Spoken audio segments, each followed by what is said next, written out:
The scream pierced through the howling wind as lightning illuminated the cliff edge where moments before a child had stood.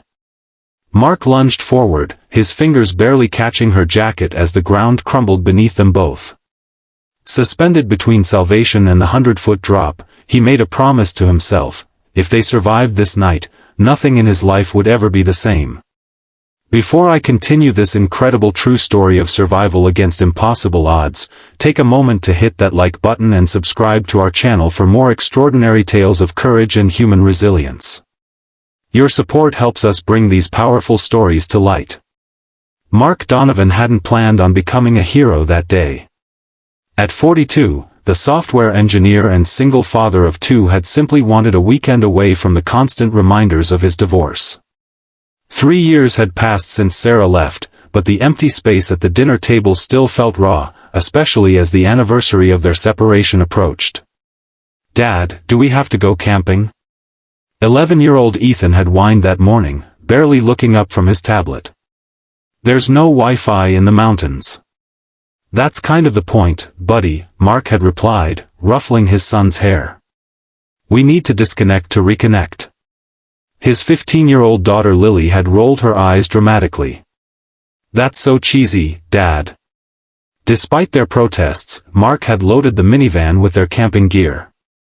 The Blackridge Forest was only a 3-hour drive from their suburban home, but it might as well have been another world.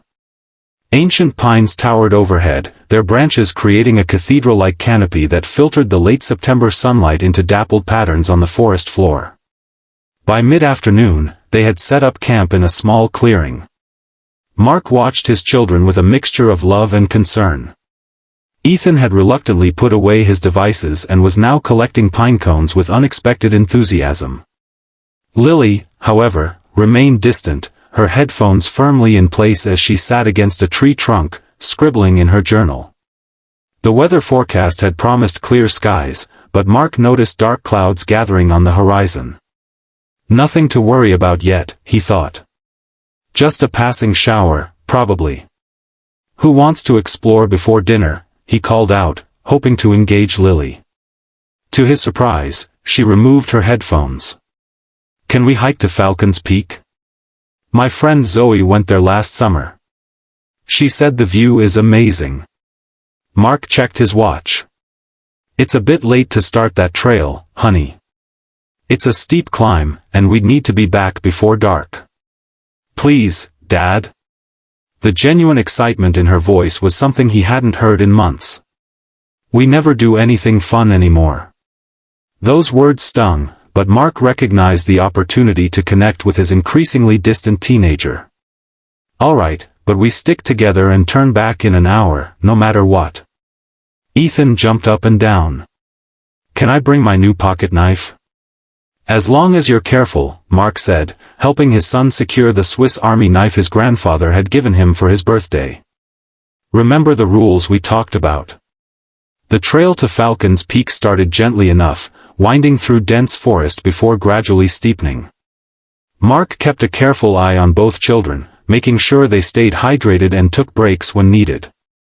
Ethan bounded ahead like a puppy, while Lily seemed to grow more animated with each step, pointing out interesting plants and asking questions about the wildlife. For the first time in months, Mark felt the knot in his chest loosen. Maybe this trip was exactly what they needed. An hour into their hike, the trail narrowed as it approached the ridge that led to the peak. The wind had picked up considerably, and the clouds Mark had noticed earlier now loomed directly overhead, dark and threatening. "I think we should head back," he called out, raising his voice over the wind. "That storm's moving in faster than I expected." "But we're almost there," Lily protested, pointing to where the trail curved around a rocky outcropping. "Just 5 more minutes, please." Mark hesitated. The responsible decision would be to turn back immediately, but the pleading look in Lily's eyes made him waver. She had been so withdrawn lately, and this was the first real enthusiasm she'd shown for anything in months. 5 minutes, he conceded. "But then we turn around, no arguments." They rounded the bend in the trail, and the view opened up dramatically. The forest fell away to reveal a stunning panorama of mountains and valleys. Even with the approaching storm, the sight was breathtaking. "Wow!" Ethan exclaimed, his eyes wide. Lily moved toward the edge of the lookout point, her phone out to take pictures. "This is amazing." "Stay back from the edge," Mark warned, suddenly noticing how the ground changed from solid rock to looser soil and gravel near the cliff face. "Lily, that's close enough." But his daughter was focused on framing the perfect shot, taking small steps backward as she tried to capture the entire vista. That's when Mark noticed they weren't alone on the peak. A girl, perhaps 12 or 13, stood several yards away on another section of the lookout. She wore a bright blue raincoat and appeared to be alone, which immediately struck Mark as odd. She was even closer to the edge than Lily, seemingly mesmerized by the view below. "Hey there," Mark called out, not wanting to startle her. "Is your family nearby?" The girl turned, surprised by his voice. In that moment, a powerful gust of wind swept across the exposed ridge. Mark watched in horror as the girl lost her footing on the loose gravel. Her arms pinwheeled as she tried to regain her balance, but the ground beneath her was already giving way. Her scream cut through the air as she began to slide toward the edge. Without thinking, Mark lunged forward. "Lily, watch Ethan," he shouted as he sprinted across the lookout. The girl disappeared over the edge just as Mark reached the cliff. Throwing himself onto his stomach, he thrust his arm down and felt a surge of relief when his hand caught fabric. The girl dangled below him, her terrified eyes locking with his as she clutched his wrist with both hands. "I've got you," Mark gasped, feeling the strain in his shoulder immediately. "Don't look down." But the situation was precarious. The ground under Mark's chest and arms was continuing to crumble, and the girl was heavier than she looked with her backpack adding weight. He could feel himself sliding forward inch by inch. "Dad!" Lily screamed from behind him. "Stay back," he ordered, hearing the panic in his own voice. "Both of you stay back." The first fat raindrops began to fall as Mark struggled to maintain his grip. The girl below him was sobbing, her hands slippery with sweat and rain. "What's your name?" Mark asked, trying to keep her focused. "I'm Maya," she stammered through chattering teeth. "Maya, I'm Mark. I'm going to pull you up, but I need you to help me. Can you find any footholds on the cliff face?" The girl nodded shakily and began feeling with her feet for any projection in the rock. Mark could see her backpack was hampering her movement. "Can you slip out of your backpack?" he suggested. "No." Maya cried. "My EpiPen is in there. I'm allergic to bees." Mark's mind raced. The situation was deteriorating by the second. The rain was falling harder now, and thunder rumbled ominously in the distance. He needed to get Maya up quickly, but he couldn't risk pulling too hard and causing more of the cliff edge to collapse. "Dad, use this." Ethan's voice came from behind him. Despite his explicit instructions to stay back, his son had crept forward and was now extending Mark's belt toward him. The boy had removed it from Mark's discarded rain jacket. "Good thinking, buddy," Mark said, managing a strained smile. "Now back up, please." With one hand still gripping Maya's wrist, Mark awkwardly took the belt with his free hand. "Maya, I'm going to lower this belt to you. Grab it with one hand, then the other. I'll pull you up." The next few moments were a blur of strain and fear.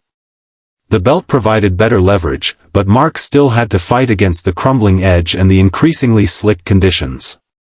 Rain poured down now, soaking them both and making visibility poor.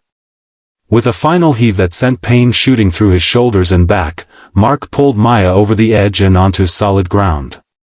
They collapsed together, gasping for breath as the storm unleashed its full fury around them. "We need shelter, now," Mark shouted over the thunder. The exposed ridge was no place to be during a lightning storm. Maya was shaking uncontrollably, whether from fear or cold or both, Mark couldn't tell. He quickly introduced her to Lily and Ethan, who were wide-eyed with shock. "Where are your parents?" Mark asked as he helped Maya to her feet. "My dad," she managed through chattering teeth. "We got separated when I went ahead on the trail. He should be coming up behind me." Mark scanned the trail they had ascended, but in the driving rain, visibility was limited to just a few yards. There was no sign of another hiker. "We can't wait here," he decided. "We need to find shelter and then alert the park rangers." The descent was treacherous. What had been a challenging but manageable trail on the way up had transformed into a slippery, muddy slope. Mark led the way, with Lily helping Maya, who was still trembling from her near-death experience. Ethan brought up the rear, uncharacteristically quiet. They had made it about halfway down when disaster struck again. A massive crack of thunder directly overhead startled them all. Ethan, who had always been afraid of storms, jumped and lost his footing on the slick trail. He tumbled sideways down a steep embankment, disappearing into the underbrush with a frightened cry. "Ethan!" Mark shouted, his heart seizing with terror. He scrambled down the slope after his son, slipping and sliding through mud and wet leaves. He found Ethan at the bottom, curled up and clutching his ankle. "It hurts, Dad," the boy whimpered as Mark reached him. A quick examination revealed a swollen ankle, probably a sprain, but possibly worse. Either way, Ethan wouldn't be walking out of the forest on his own. Mark looked up the slope to where Lily and Maya waited anxiously. The rain showed no signs of letting up, and darkness was falling faster than it should have, hastened by the storm clouds. They were still at least 2 miles from their campsite, and with Ethan injured, their situation had become dire. "Change of plans," Mark called up to the girls. "We need to find immediate shelter." Carrying Ethan on his back, Mark led their bedraggled group through the forest, searching for anything that might offer protection from the relentless storm. The temperature was dropping rapidly, and all 4 of them were soaked to the skin. It was Maya who spotted the cave, little more than a shallow depression in a rocky hillside, but deep enough to get them out of the rain. Mark set Ethan down gently and assessed their situation. They were lost, one child was injured, another was traumatized from nearly falling to her death, and they had no way to contact help. Mark's phone showed no signal, and Maya's had been in her pocket during her ordeal and was now waterlogged and useless. "Dad, I'm scared," Ethan admitted, his usual bravado completely gone. "It's okay to be scared," Mark told him, putting an arm around his shoulders. "I'm a little scared too. But we're going to be fine." As he said the words, Mark realized he needed to believe them himself. These 3 children were depending on him. Failure wasn't an option. "First things first," he said, forcing confidence into his voice. "We need to get dry and warm."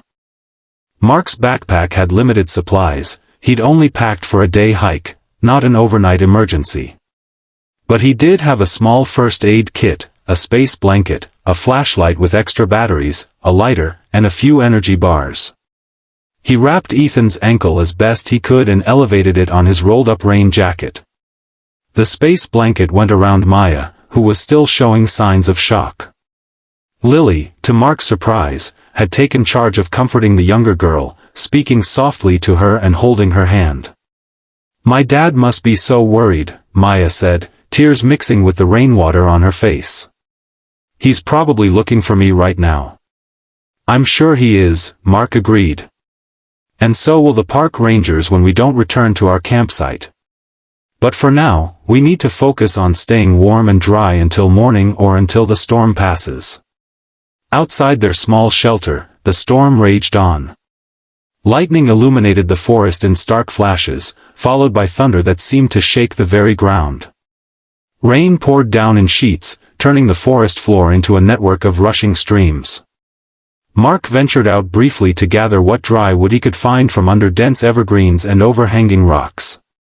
It wasn't much, but with careful tending and the help of some dry pine needles from deep within the cave, he managed to start a small fire near the entrance. The dancing flames cast long shadows on the cave walls and provided a psychological comfort that far outweighed their actual heat output. The four huddled close together, sharing body heat and what little food Mark had brought.